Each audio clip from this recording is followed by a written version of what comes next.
नमस्कार प्यारे बच्चों। आज इस वीडियो में मैं एक ऐसे व्यक्ति की जानकारी देने जा रही हूँ जिन्होंने पेड़ पौधों में भी जीवन है इस विषय पर शोध करके पूरी दुनिया में अपना परचम लहरा दिया और सबको आश्चर्य में डाल दिया। तो बच्चों आइए आज मैं जगदीश चंद्र बसु की पूरी जीवन गाथा आपको बताती हूँ। देखिए पाठ 15 है जगदीश चंद्र बसु। तो अब हम आपको पढ़ते हैं बच्चों, ध्यान से सुनिएगा इनके बारे में। पेड़ पौधों में जीवन की खोज करने वाले प्रसिद्ध वैज्ञानिक डॉक्टर जगदीश चंद्र बसु का जन्म 30 नवंबर सन 1858 को बंगाल के एक गांव में हुआ था। उनके पिता श्री भगवान चंद्र बसु फरीदपुर में डिप्टी कलेक्टर थे। उनकी माताजी बेहद सरल स्वभाव की महिला थीं। इन पर अपने माता पिता के स्वभाव का बड़ा प्रभाव था। इनकी प्रारंभिक शिक्षा दीक्षा गांव की एक पाठशाला में हुई। इसके बाद पढ़ने के लिए उन्हें कोलकाता के सेंट जेवियर्स कॉलेज भेजा गया। फिर वे उच्च शिक्षा प्राप्त करने के लिए इंग्लैंड चले गए और वहाँ पर शिक्षा प्राप्त करने के बाद भारत वापस लौट आए। यहाँ आकर वे कोलकाता के प्रेसिडेंसी कॉलेज में भौतिक विज्ञान के प्रोफेसर नियुक्त हुए। उस समय हमारे देश में अंग्रेज़ों का शासन था और अंग्रेज़ों के नियमानुसार भारतीयों को अंग्रेज़ प्रोफेसरों के वेतन का 2/3 ही दिया जाता था। समझ रहे हैं ना बच्चों? जो अंग्रेज़ प्रोफेसर होते थे उन्हें पूरा वेतन मिलता था और उसी काम के लिए हमारे भारतीयों का वेतन ये काट कर देते थे, 2/3 देते थे।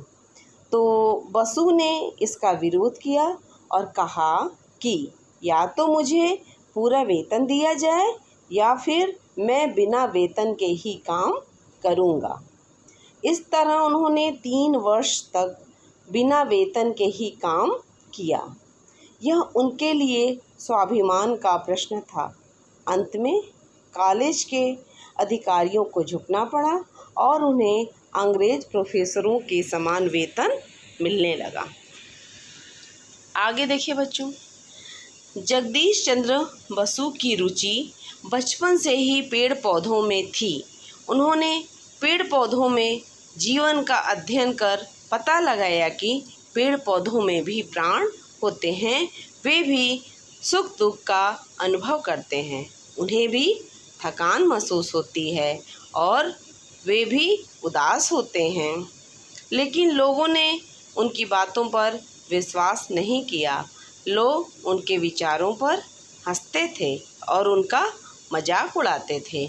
अपने कथन को साबित करने के लिए उन्होंने कई यंत्र बनाए, जैसे पौधों की वृद्धि नापने का यंत्र, चोट लगने और मरते समय पौधों के कंपन को दिखाने का यंत्र, कंपन मतलब कांपना।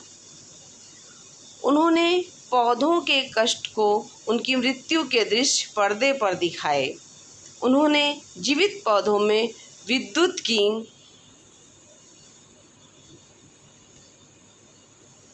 हल्की सी लहर दौड़ाई तो पर्दे पर पौधों का कांपना और तड़पना साफ साफ दिखाई देने लगा और धीरे धीरे पौधा निर्जीव हो गया।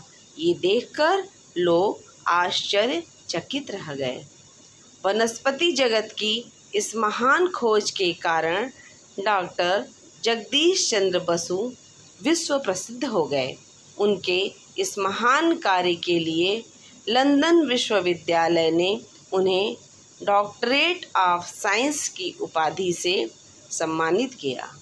डॉक्टर बसु अपने देश से बहुत प्रेम करते थे। उनकी महत्वपूर्ण खोजों से जर्मन वैज्ञानिक इतने प्रभावित हुए कि वे उन्हें पूरा एक विश्वविद्यालय सौंपने को तैयार हो गए।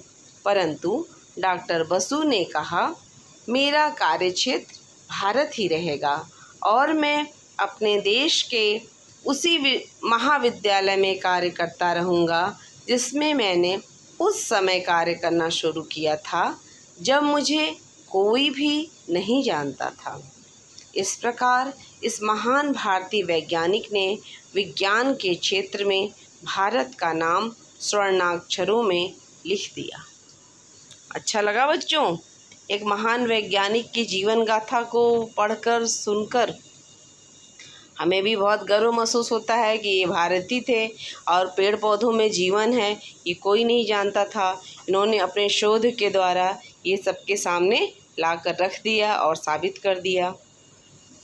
बच्चों अभी हमने पाठ पढ़ा। इस पाठ में मुझे कुछ शब्द ऐसे दिखे कि मुझे लगा कि इसका अर्थ आपको बता देना चाहिए। जैसे प्रसिद्ध है, प्रसिद्ध का अर्थ होता है मशहूर। असर, असर का तात्पर्य क्या होता है? प्रभाव।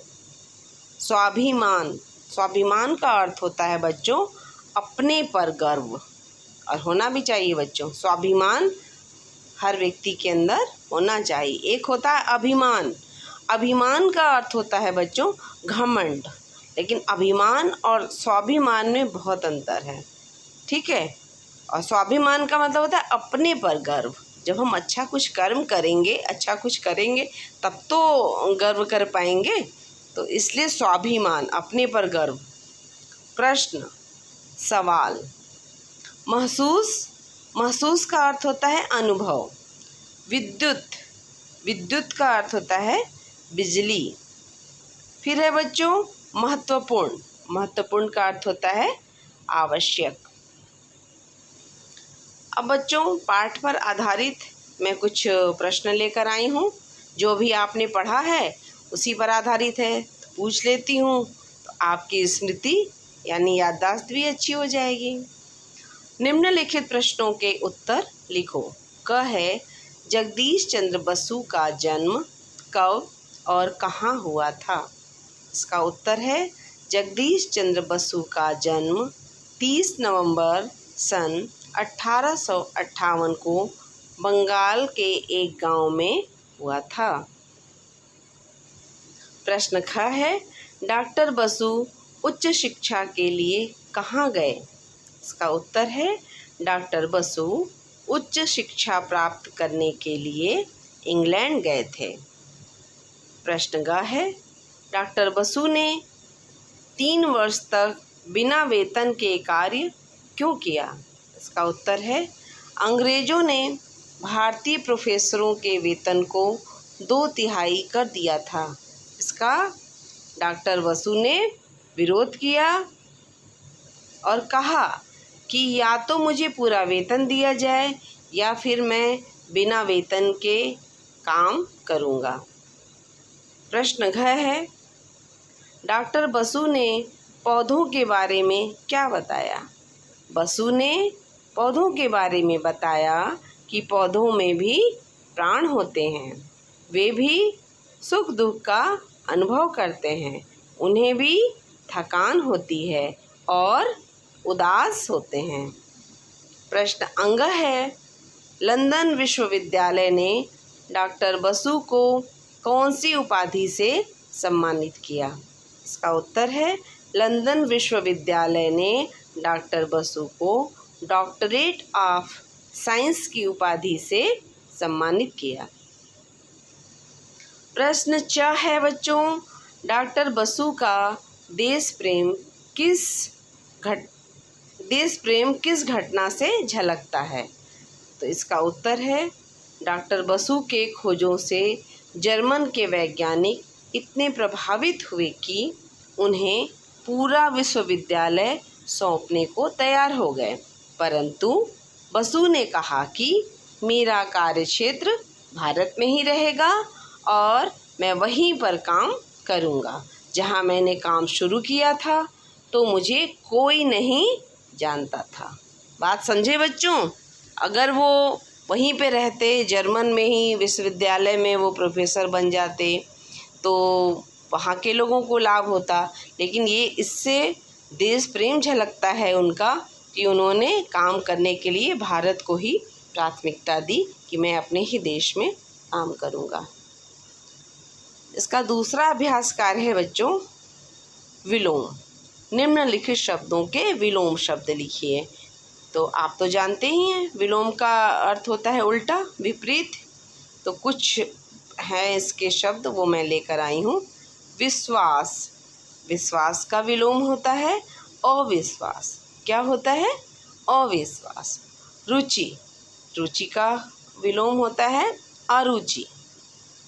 फिर है प्रेम, प्रेम का विलोम होता है बच्चों घृणा। इसके पश्चात है शिक्षा, शिक्षा का अर्थ होता है अशिक्षा, अर्थ नहीं विलोम, शिक्षा का विलोम होता है अशिक्षा। इसके पश्चात बच्चों विरोध शब्द आया है, तो विरोध का विलोम होता है समर्थन। ठीक है।